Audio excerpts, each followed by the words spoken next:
بسم اللہ الرحمن الرحیم الحمدللہ رب العالمین والصلاة والسلام علی خاتم المرسلین وعلی آلہ واصحابہ اجمعین اما بعد۔ ناظرین و سامعین السلام علیکم ورحمۃ اللہ وبرکاتہ۔ ناظرین، آپ کے علم میں ہے کہ امام حرم کعبہ الشیخ صالح بن حمید پاکستان تشریف لائے ہیں۔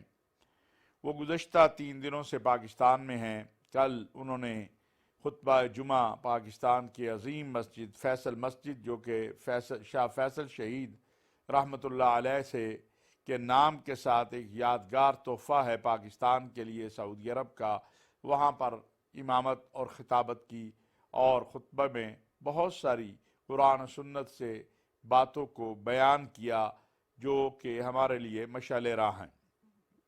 امام حرم کعبہ نے پاکستان آمد پر اسلامی یونیورسٹی اسلام آباد نے ایک کانفرنس میں بھی شرکت کی۔ محترم المقام جناب صدر مملکت جناب وزیر اعظم اور محترم جناب سپہ سالار قوم جنرل حافظ سید عاصم منیر سے بھی ملاقات کی، علماء مشائخ سے بھی ملاقات کی۔ کیا کہا امام حرم کعبہ نے ہمارے لیے اور ہمیں اس پہ کتنا عمل کرنا چاہیے، میں آج اس پہ بات کرنا چاہتا ہوں۔ امام کعبہ نے بار بار ایک بات کی طرف ہماری توجہ دلائی ہے، اور وہ ہے اتفاق اور وہ ہے اتحاد۔ امام کعبہ کا یہ کہنا ہے کہ اس وقت جو امت مسلمہ کے مسائل ہیں، ان مسائل اور مصائب سے نکلنے کا واحد راستہ اتفاق اور اتحاد ہے۔ اگر ہم اتفاق اور اتحاد سے آگے بڑھیں تو سارے مسائل کا حل نکل سکتا ہے۔ اسی طرح انہوں نے محترم جناب وزیر اعظم انوار الحق کاکڑ صاحب کے ساتھ ملاقات میں ایک بہت ہی خوبصورت بات کہی جس کی طرف ہمیں توجہ کرنی چاہیے، اور وہ بات یہ تھی کہ جب انٹرنیٹ نیا نیا آیا تو کینیڈا میں امام صاحب کے بیٹے اور ان کے بچے وہاں پر موجود تھے۔ ان کو اسکولوں میں بتایا گیا کہ کوئی بھی بات جب آپ کے سامنے بیان ہو تو اس کی تحقیق کر کے پھر اس کو آگے بھیجنا ہے۔ کہتے ہیں کہ ہمارے بچے، میرے پوتے، میرے پوتیاں اپنے والد اور والدہ کو یہ بات کہتے تھے کہ آپ یہ بات کس طرح کر رہے ہیں جو انٹرنیٹ پر آئی ہے، جب تک آپ اس کی تحقیق کیوں نہیں کر لیتے۔ میں سوچ رہا تھا کہ کینیڈا کے اسکول سسٹم نے تو یہ بات آج کی ہے، لیکن میرے آقا سید الانبیاء حضرت محمد مصطفیٰ صلی اللہ علیہ وسلم نے اور اللہ کے قرآن نے تو یہ بات 1450 سال پہلے ہمیں بتائی ہے کہ ان جاءکم فاسق بنبأ فتبینوا ان تصیبوا قوما بجہالۃ فتصبحوا علی ما فعلتم نادمین، کہ جب کوئی بات تمہارے سامنے آئے تو اس کی تحقیق کر لیا کرو تاکہ شرمندگی سے بچے۔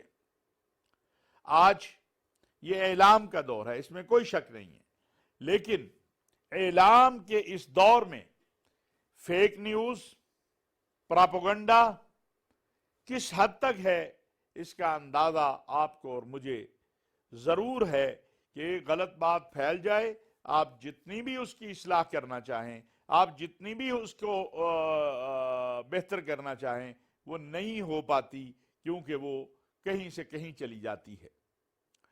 اسی طرح محترم وزیر اعظم جناب انوار الحق کاکڑ صاحب نے جو اس وقت ایک ضرورت ہے میڈیا کی کہ OIC کے پلیٹ فارم سے، رابطہ عالم اسلامی کے پلیٹ فارم سے، یا مسلم ممالک آپس میں مل کر ایسے چینلز بنائیں جہاں سے مسلم ثقافت، اسلامی تاریخ اور اسلام کی حقیقی تاریخ دنیا کے سامنے آ سکے، اسلام کا حقیقی تصور سامنے آئے کہ اسلام کیسے پھیلا، اسلام کیا چاہتا ہے، آقا علیہ السلام نے کیا دعوت دی، بدر میں کیا ہوا، احد میں کیا ہوا، خلافت راشدہ کا دور کیسا تھا۔ ان سب چیزوں کے حوالے سے جو اعتراضات ہیں ان کو بھی دور کیا، ان کو بھی بتایا جائے، ان کا بھی جواب دیا جائے، اور اسلام کے جو حقیقی پیغام اعتدال ہے اس کو بھی عام کیا جائے۔ اس حوالے سے انشاءاللہ پاکستان اپنے بردر اسلامی ممالک کے ساتھ مل کر آگے بڑھنا چاہتا ہے، اور ہم OIC کے پلیٹ فارم پر بھی انشاءاللہ اس معاملے میں ہر طرح سے OIC نے ایک اپنی جسے کہتے ہیں وکالت الانباء نیوز ایجنسی بھی بنائی ہے، جو ماشاءاللہ دن بدن بہت بہتری کی طرف جا رہی ہے۔ ہم اس سے تعاون کو آگے بڑھائیں تاکہ ایک مشترکہ مسلم امہ کا پلیٹ فارم، ایسا مضبوط پلیٹ فارم جس سے پراپوگنڈے کا خاتمہ ہو، اس کو بھی اس کی طرف آگے بڑھا جائے۔ امام حرم کعبہ نے فیصل مسجد میں اپنے خطبے کے دوران جس طرح اہل غزہ اور فلسطینیوں کے لیے دعا کروائی، وہ بھی میں سمجھتا ہوں کہ مسلمانوں کے جذبات کی ترجمانی تھی۔ اللہ تبارک و تعالی اہل غزہ کی اور اہل فلسطین کی اور اہل کشمیر کی اور مظلوم انسانیت کی اور مظلوم مسلمانوں کی ہر جگہ مدد فرمائے۔ اس وقت آپ کے علم میں ہے کہ 4 دن کی جنگ بندی ہوئی ہے، اور یہ جنگ بندی مسلم امہ کے اس پریشر کا نتیجہ ہے جو ڈیولپ ہوا۔ اس میں قطر نے ایک بہت بڑا کردار ادا کیا ہے، مصر نے، سعودی عرب تو OIC کے سربراہ کے طور پر بھی اور بطور مملکت سعودی عرب بھی خدمات سر انجام دے رہا ہے، اور اس حوالے سے جو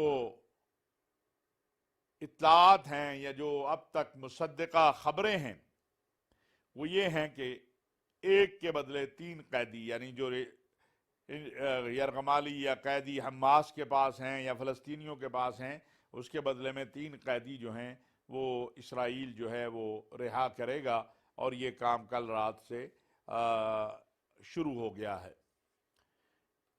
تمام مسلم ممالک کی، جیسے میں نے عرض کیا کہ امام حرم کعبہ نے بھی بہت حقیقتاً ایسی دعا کی کہ جو دعا دل کے اندر سے نکلتی ہے اور مسلمانوں کی ترجمانی ہے۔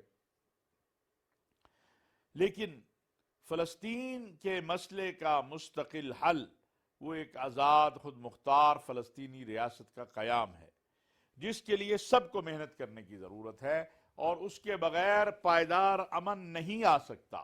جس طرح یہ جو ہمارا خطہ ہے، اس میں کشمیر کے امن کے بغیر، کشمیر کی حق خود ارادیت کے بغیر، کشمیر کے معاملے میں اقوام متحدہ کی قراردادوں کے بغیر امن نہیں آ سکتا۔ یہاں کی صورتحال آپ کے سامنے ہے، جس طرح اسرائیل بربریت کر رہا ہے اسی طرح ہندوستان بھی بربریت اور سفاکیت کر رہا ہے، اور اس کا حل تو یہی ہے کہ وہاں فلسطینیوں کو ان کا حق ملے، یہاں کشمیریوں کو ان کا حق ملے، تاکہ یہ معاملات حل ہو۔ ناظرین، جتنی بربریت اور سفاکیت اور وحشت ہم نے غزہ میں دیکھی اور غزہ کے لوگوں کی استقامت دیکھی، وہ قابل سلام ہے۔ اہل غزہ نے اپنے گھر نہیں چھوڑے، عام سویلین ہیں بیچارے، بچوں کی لاشیں اٹھا رہے ہیں، بیٹوں کی بیٹیوں کی لاشیں اٹھا رہی ہیں، اولاد ماں باپ کی لاشیں اٹھا رہے ہیں، لیکن اپنی سرزمین چھوڑ کر نہیں گئے۔ گری ہوئی بلڈنگیں، بارود سے بری ہوئی عمارتیں جو گرا دی گئیں، سب کچھ چلا گیا، لیکن وہ اپنی ان ٹوٹے ہوئے گھروں کے اوپر بیٹھے ہیں اور کہتے ہیں کہ غزہ ہمارا ہے، فلسطین ہمارا ہے، القدس ہمارا ہے، الاقصی ہماری ہے۔ پاکستان اپنے فلسطینی بھائیوں کے ساتھ کل بھی کھڑا تھا، آج بھی کھڑا ہے اور آئندہ بھی کھڑا رہے گا۔ ایک اور جو ڈیولپمنٹ اس عرصہ کے دوران ہوئی وہ یہ تھی کہ سعودی عرب کے وزیر خارجہ امیر فیصل کی سربراہی میں فلسطین، اردن اور کچھ ممالک کی جو کمیٹی بنی تھی وہ چین گئی، روس گئی اور برطانیہ گئی۔ چین نے مسئلہ فلسطین کے حل کے لیے اپنے مکمل تعاون کا یقین دلایا۔ روس، جس کا موقف روز اول سے چین اور روس کا غزہ کی صورتحال پر بڑا واضح ہے۔ عالمی سطح پہ پریشر بڑھ رہا ہے، لوگ سڑکوں پر ہیں، اہل غزہ سے ہمدردی بھی ہے، اسرائیلی شفاقیت کی مذمت بھی ہے۔ اس معاملے میں پاکستان میں بھی الحمدللہ بہت بڑے بڑے مظاہرے ہوئے ہیں، پرامن مظاہرے ہوئے ہیں، بچوں کے مظاہرے ہوئے ہیں۔ پاکستان کی حکومت نے اپنی سطح پر بہت کاوشیں کی ہیں، اور ہمارے وزیر اعظم جناب انوار الحق کاکڑ صاحب نے اس کو ہولوکاسٹ بچوں کے لیے کہا ہے۔ جب ہولوکاسٹ کا ذکر آتا ہے، اسرائیل اور یہودی اس پر بہت ناراض ہوتے، لیکن سوال ہے کہ 14,000 افراد 1.5 ماہ میں مار دیے گئے، ان میں بڑی تعداد 5,000 سے زیادہ بچوں کی ہے۔ الشفا ہاسپٹل میں بچوں کے وینٹیلیٹر کی تاریں کھینچ دی گئی، بجلی بند کر دی گئی۔ کیا کبھی کوئی پوچھے گا کہ تم نے یہ کیا کیا ہے؟ یہ وہ سوال ہے جس کا جواب بہرحال دینا ہے اسرائیل کو، آج نہیں تو کل، اور یہ سوال ہوتا رہے گا۔ اگر کچھ لوگ خاموش بھی ہیں تو کچھ لوگ بولیں گے ضرور۔ یہ نہیں ممکن ہے کہ سارے ہی خاموش ہو کر بیٹھ جائیں اور جو دل چاہے اسرائیل کرتا رہے، ایسا نہیں ہوگا انشاءاللہ۔ پاکستان کا اپنا موقف بہت واضح اور کلیئر ہے، اور یہی بات ہے کہ دن بدن پاکستان میں عوام الناس کے اندر ایک بڑا شعور بیدار ہوا ہے اس حوالے سے۔ ناظرین، اس دوران ایک اور بہت بڑی ڈیولپمنٹ ہوئی، وہ تھا بیرکس کا اجلاس۔ ورچوئل اجلاس میں سعودی عرب کے ولی عہد امیر محمد بن سلمان نے وہ ٹیبل اور دفتر اپنے خطاب کے لیے متعین کیا جو شاہ فیصل شہید رحمت اللہ علیہ کا تھا۔ کیا مقصد تھا اس دفتر کو، اس ٹیبل کو استعمال کرنے کا؟ اس پر دنیا میں بہت بحث ہو رہی ہے۔ مقصد بڑا واضح تھا کہ دنیا یہ جانتی ہے، اور اہل اسلام اور اہل عرب، کہ شاہ فیصل شہید کو نشانہ اس لیے بنایا گیا کہ وہ فلسطینی کاز کے لیے کوئی کمپرومائز پر تیار نہیں تھے۔ امیر محمد بن سلمان کا شاہ فیصل شہید کے دفتر اور ٹیبل سے خطاب بھی ایک پیغام ہے کہ سعودی عرب اپنے موقف کے اوپر جو فلسطین کے حوالے سے ہے قائم ہے، اور وہ پیچھے نہیں ہٹا ہے اور نہ ہٹے گا۔ اسی خطاب میں امیر محمد بن سلمان نے کہا کہ ہمیں 1967 کی حد بندی چاہیے فلسطینی ریاست کے قیام کے لیے۔ میں نے جیسے پہلے عرض کیا، قطر کا موقف بہت واضح ہے، ترکی کا موقف واضح ہے، ایران کا موقف بڑا واضح ہے، اور پاکستان کا موقف بڑا واضح ہے۔ ہمیں مل کر آگے بڑھنا ہے۔ آخر میں ناظرین، امام حرم کعبہ ہمارے عزیز بھائی اور پاکستان کے وزیر داخلہ محترم جناب سرفراز بگٹی صاحب کے ہاں تشریف لے گئے تھے۔ وہاں انہوں نے حضرت امام شافعی رحمۃ اللہ علیہ کی ایک نصیحت کو بیان کیا۔ میں چاہتا ہوں آپ کے لیے وہ میں عرض کروں۔ انہوں نے فرمایا، امام شافعی نے کہا ہے کہ اختلاف میں اگر محبت ہوگی، اختلاف میں اگر عناد نہیں ہوگا، اختلاف اگر پیار سے ہوگا،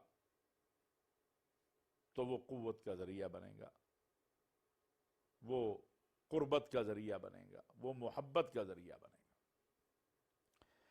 یعنی اختلاف کو عناد کا سبب نہیں ہونا چاہیے۔ آج ہمارے ہاں اختلاف تعصب اور عناد کا سبب بن رہا ہے۔ ہمیں اختلاف کرنا سیکھنا چاہیے۔ اختلاف کا مطلب یہ نہیں ہوتا کہ آپ